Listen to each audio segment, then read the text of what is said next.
สวัสดีค่ะพ่อแม่พี่น้องสวัสดีFCทุกท่านเนาะค่ะ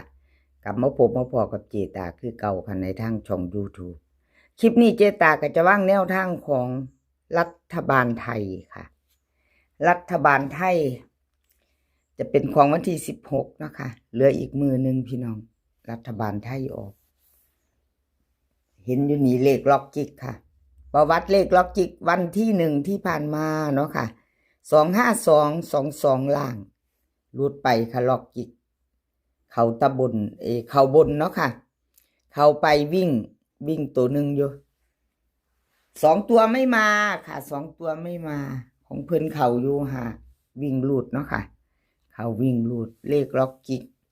กับขอบคุณเลขล็อกจิกค่ะสาวน้อยหน้ามนคนน่ารักคนขยันเลขล็อกจิกเนาะค่ะเฮามาตามต่อไปใหม่วันที่16กับขอบคุณหลายๆที่ให้แนวทางมาว่างทางช่องของเจตาเนาะเลขล็อกจิกค่ะวิ่งรูดวันที่16เพิ่นให้มา5กับ8ค่ะ5กับ8 2ตัวค่ะ4หาง51 58 84 87 3ตัวค่ะ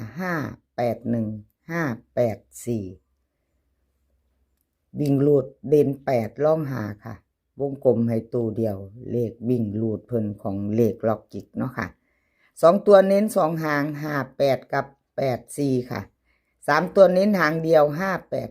584แคปหน้าจอค่ะไปจะไปต่อกับเลขล็อกจิกเนาะค่ะรัฐบาลไทยแคปหน้าจอไว้มือนี้เหลืออีกมือหนึ่งค่ะอีกมือหนึ่งไปลุ้นลอตเตอรี่กันเนาะหยิบจับไว้แนมซ้อมเลขล็อกจิกไปหยิบลอตเตอรี่กันไว้กันถ้าไผตามเนาะพี่น้องFC เลขล็อกจิกนี่หลายเด้หลายล้นลามรัฐบาลไทยค่ะวันนี้อัน FC ทั้งช่องของเจตาผ้ารวยเนาะบางคนก็อาจจะบ่ทันได้หูจักบางคนก็อาจจะหูจักเนาะพี่น้องถ้า FC ใหม่เข้ามาอาจจะบ่ทันรู้จักล็อกจิกก็มีเนาะก็แคปหน้าจอไว้เป็นรุ่นค่ะยังบ่ทันได้รู้จักเลขล็อกจิกเนาะFC ใหม่ทางช่องของเจตาแคปหน้าจอเราไปต่อค่ะเซียนหนุ่มค่ะของเซียนหนุ่มวันที่1ที่ผ่านมารัฐบาลไทยค่ะเซียนหนุ่มรัฐบาลไทยวันที่1ธันวาคมที่ผ่านมาค่ะ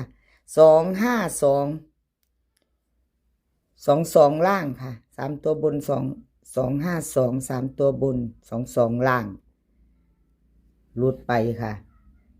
ประวัติของเซียนหนุ่มเจตาเป็นกำลังให้ใจให้เด้อค่ะกราบขอ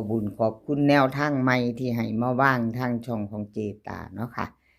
ของเซียนหนุ่มรัฐบาลไทยค่ะเซียนหนุ่มจะตามต่อเตรียมแคปหน้าจอค่ะของเซียนหนุ่มรัฐบาลไทยเจตาก็ลงให้ก่อนเนาะค่ะมีเวลาไปเบิ่งลอตเตอรี่อยู่ดอกพี่น้องได้ฝันอีกคืนหนึ่งฝันใส่กับเซียนหนุ่มบ่เจตาบ่ติแมน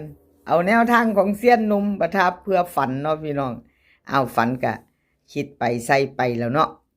กับแนวทางเพิ่นเอามาคือแนวทางเซียนหนุ่มแท้คือเลขเซียนหนุ่มสิว่าได้เนาะ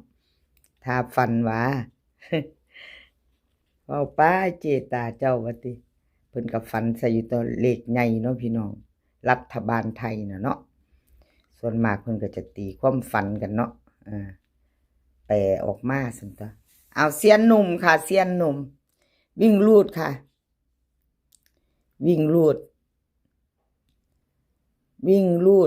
2ตัวเดียวเซียนหนุ่มรัฐบาลไทย2ตัวค่ะ2ตัว6หาง2ตัว6หาง2012 24 32 52 72 3ตัว3หางค่ะ820 672 632ค่ะตัวเน้นตัวเจาะเพิ่น2นี่ตัวเดียวอยู่แล้วนะคะพี่น้องเด่นอยู่ตัวเดียว2 3 หางค่ะ2 ตัว3 หางเพิ่นเน้นให้20กับ32กับ72 3 ตัวค่ะ2 หาง820632ใครจะไปตามต่อเซียนหนุ่มค่ะกับขอบคุณเซียนหนุ่มหลายๆค่ะที่ให้แนวทางมาว่างทางช่องรัฐบาลไทยเนาะค่ะแคปหน้าจอกับเซียนหนุ่มไปลุ้นกันวันที่16บ่าย4 โมงรัฐบาลไทยเนาะค่ะ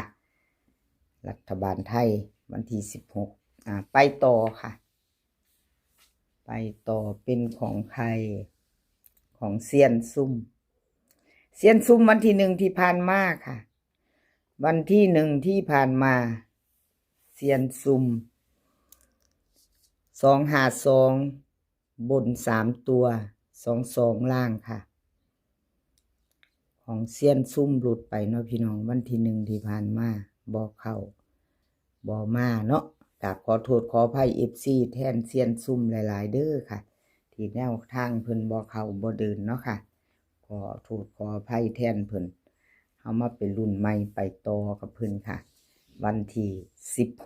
16เป็นมื้ออื่นเนาะค่ะเจตาลงให้ก่อนมื้อหนึ่งรัฐบาลไทยจะออกแล้วบ่าย4 โมงวันที่16เป็นวันอังคารเนาะเซียนซุ่มค่ะเซียนซุ่มวิ่งลูดเพิ่นให้มา1กับ5 2 ตัว6 หางค่ะ31 41 51 52 54 57 3 ตัวค่ะ3 หาง741 945 151ค่ะวิ่งรูดเพิ่นเด่นทอกันเด้อค่ะเซียนซุ่มเด่นเท่ากันวิ่งรูด1กับ5เนาะวงกลมให้2 ตัวค่ะ3 หางเพิ่นเน้น41 54กับ51 3 ตัว2 หาง741กับ151ค่ะเซียนซุ่มชอบก็จัดขัดก็ผ่านค่ะแคปหน้าจอไว้ไปลุ้นกันวันที่16เนาะค่ะแคปหน้าจอใครจะไปต่อกับเซียนซุ่มรัฐบาลไทยค่ะรัฐบาลไทยครับพี่น้องเอาไปไว้ถ้าแนมถ้าซ่อมเบิ่งหยิบจับลอตเตอรี่ถ้าแคปหน้าจอไว้ซ่อมเบิ่งเนาะชอบของผู้ใดก็จัดของผู้นั้นขอ4 เซียนเลขล็อกจิกเซียนหนุ่มเซียนซุ่มแล้วก็เซียนกีฬาค่ะในคลิปนี้รัฐบาลไทยเนาะในช่องของเจตาผ้ารวยมี4 เซียนค่ะรัฐบาลไทยไปต่อค่ะไปต่อ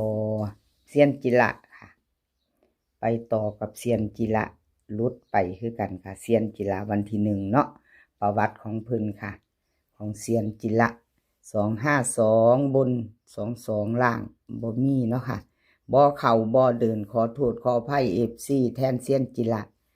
รัฐบาลไทยเพิ่นหลุดไปเนาะค่ะหลุดไปวันที่1ที่ผ่านมาเนาะ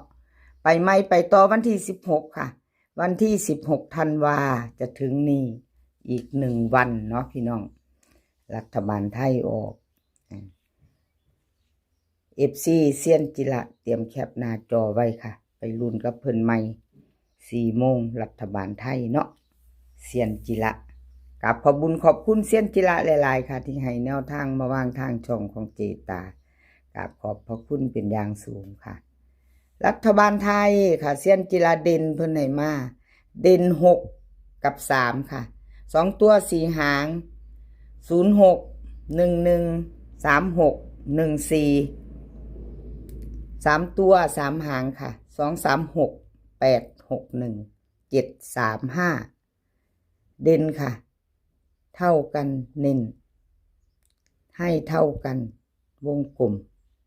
เด่นทอกันเด้อค่ะเด่นวิ่งลูดของเซียนจิระค่ะ6กับ3จับตามองค่ะ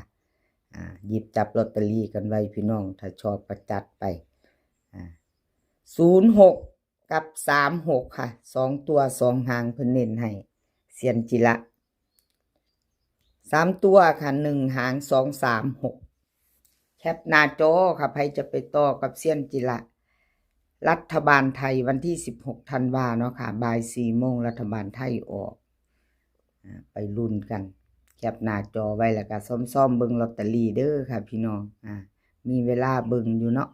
อีก1วันเนาะค่ะคลิปนี้ขอพี่น้องโชคดีกับรัฐบาลไทยค่ะในวันที่16ให้โชคดีกันทุกคนวันนี้ก็คอยมีความสุขคอยสุขภาพร่างกายแข็งแรงค่ะเดินทางไปไสก็คอยปลอดภัยเดินทางไปขอให้มีโชคกลับมาขอให้มีชัยคลิปหน้าพ่อกันใหม่ค่ะคลิปนี้ก็สวัสดีค่ะ